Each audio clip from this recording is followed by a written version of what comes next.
Action. Assalamualaikum warahmatullahi wabarakatuh. Waalaikumsalam. Mohon maaf Mas, mengganggu waktunya sedikit. Saya ingin mewawancarai Anda tentang praktek politik pemilu yang akan datang di tahun 2024 nanti. Uh, Sebelumnya perkenalkan terlebih dahulu, saya Ahmad Failasuf, mahasiswa dari UIN Kiai Haji Abdurrahman Wahid, semester 3, jurusan HTN. Sebelumnya saya ingin berkenalan dengan Masnya. Oh iya. Identitasnya. Nama saya Saifuddin, Ya. alamat Pondok Dadi, Kecamatan Karanganyar. Dan pekerjaan saya seorang guru di madrasah. Baik, gini Mas, pertanyaan yang pertama itu kan tentang tanggapan Anda tentang pilpres nanti yang terpilih itu siapa, mengapa, dan bagaimana. Oke, menurut saya untuk anggapan saya untuk pilpres tahun ini tahun 2024 itu menurut survei itu yang tertinggi. Untuk melihat debat kemarin itu survei itu menunjukkan bahwa pasangan Prabowo dan itu yang tertinggi di urutan pertama, dan urutan kedua itu Pak Ganjar, dan yang ketiga itu Pak Anies Baswedan. Nah di situ karena pemilu itu masih jauh ya, akan dilaksanakan pada tanggal 14 Februari tahun 2024, maka kita belum bisa menentukan siapa yang akan terpilih karena masih ada perubahannya. Dari segi politik itu kan ada yang menyerang dan ada yang diserang. Di situ kan biasanya itu ada saling menjatuhkan.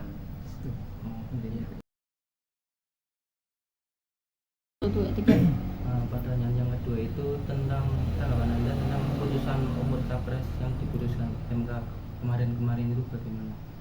Menurut saya untuk keputusan kemarin itu sangat kontroversial ya, karena di audien itu menurut masyarakat itu dulu itu kan tidak diperbolehkan usia mencapres itu harus di atas 40 tahun. Nah sekarang itu MK itu memberikan peluang kepada Gibran. Nah di situ Gibran bisa mencalonkan. Saat itu Pak D-nya ya yang menjadi ketua MK itu Bapak Anwar Usman itulah. Ketika MK sudah menentukan, sudah diketok palu, walaupun Usman sudah diturunkan, dipecat, diganti oleh Soeharto, karena sudah diputuskan jadi tidak bisa diotak-atik lagi karena sudah disahkan. Menurut saya begitu. Walaupun konvensional, tapi tetap sudah tidak bisa diganggu gugat lagi karena sudah diketok palu, sudah disetujui semua, jadi otomatis Mas Gibran bisa menjadi capres di tahun 2024. Ya, berarti itu lebih menguntungkan ke pihak Mas Gibran. Iya. Ya mungkin itu sangat menguntungkan karena ya mungkin dari sisi lainnya mungkin karena Mas Gibran itu selaku anak dari Bapak Presiden ya, jadi diuntungkan sangat sekali. Dan juga dia itu kan sudah punya modal dari menjadi wali kota di kota Solo ya, gitu ya.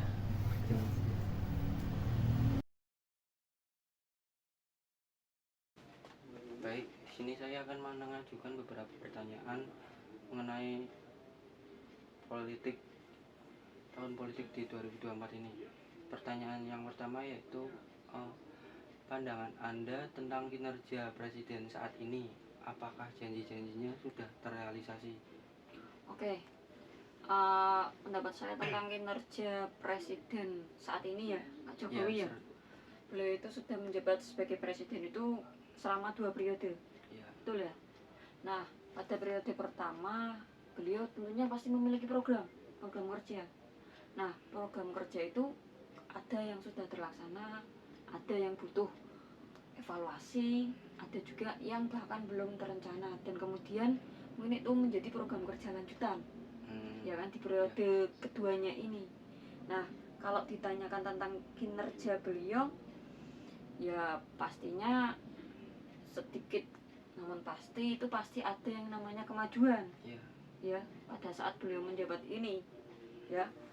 Walaupun demikian tentunya pasti ada beberapa program yang sampai saat ini belum bisa terrealisasi ya, karena menurut saya 2 periode itu adalah waktu yang agak kurang ya, Lumayan singkat. Iya lumayan singkat untuk apa namanya, mengejawantakan atau merealisasikan semua program-program beliau, ya kan. Akan tapi sejauh ini ya sudah lumayan, ya kan. Apalagi Pak Jokowi itu kan sebagai presiden kan punya apa namanya hak prerogatif untuk memilih menteri-menterinya. Jadi dalam periode yang kedua ini pun beliau kan sudah terbukti beberapa kali melakukan reshuffle terhadap menteri-menterinya. Itu tujuannya untuk apa? Untuk bisa merealisasikan program-program kerja yang belum terrealisasi dengan bantuan para menterinya yang baru seperti itu. Ya, gitu. Berkolaborasi. Di situ kita akan menyampaikan apa sih maksud dari caleg itu datang ke rumah-rumah. Biasanya tujuannya untuk silaturahmi. Ya. Pertama datang, terus selanjutnya Membawa embel-embel. ada membawa embel-embel yang itu mohon dipilih nomor suara, nomor salib berapa gitu. Nah, untuk mencegahnya itu biasanya kita kan di dalam biasanya PPS itu berkoordinasi dengan tokoh-tokoh masyarakat itu ketika ada pengajian. Di situ PPS biasanya diberikan waktu untuk menerangkan itu apa itu kegiatan yang akan dilalui dalam pemilu 2024 itu apa saja yang larang-larangnya harus kita hindari. Itu biasanya salah satunya itu money politik, terus kecurangan dalam pemilihan ketika pencoblosan. Biasanya ketika datang di situ ada mungkin bahasanya itu apa ya, tim sukses. Nah itu biasanya tim sukses itu biasanya itu mengiming-imingi di depan, langsung di depan TPS itu biasanya sudah ada yang menghadang. Nah di situ tugasnya pengawas TPS itu di situ yang sangat urgent itu di situ ketika ada ya tim suksesnya itu jangan sampai ada yang masuk ke dalam TPS. Tugasnya pengawas itu di situ, karena kalau masuk ke dalam TPS biasanya akan mengacau atau akan merusak suasana di situ biasanya. Terima kasih, mungkin begitu ya. Banyak. Baik, ini pertanyaan terakhir dari saya, Mas. Cara kita itu untuk menentukan capres dan cawapres yang layak untuk dipilih agar dapat mengembangkan Indonesia yang lebih maju ke depannya itu yang seperti apa? Untuk memilih capres ya untuk tahun 2024, menurut pandangan saya itu yang pertama kita menurut ajaran Islam itu kita berpedoman kepada Nabi Muhammad, yaitu ada 4: sidik, amanat, adil, dan fatonah. Sidik artinya dapat dipercaya. Maka seorang presiden ketika menyampaikan visi misi itu dapat dipercaya, dapat direalisasikan nantinya gitu loh. Ketika fatonah harus cerdas. Cerdas itu di mana? Ketika seseorang itu bisa membuat gagasan.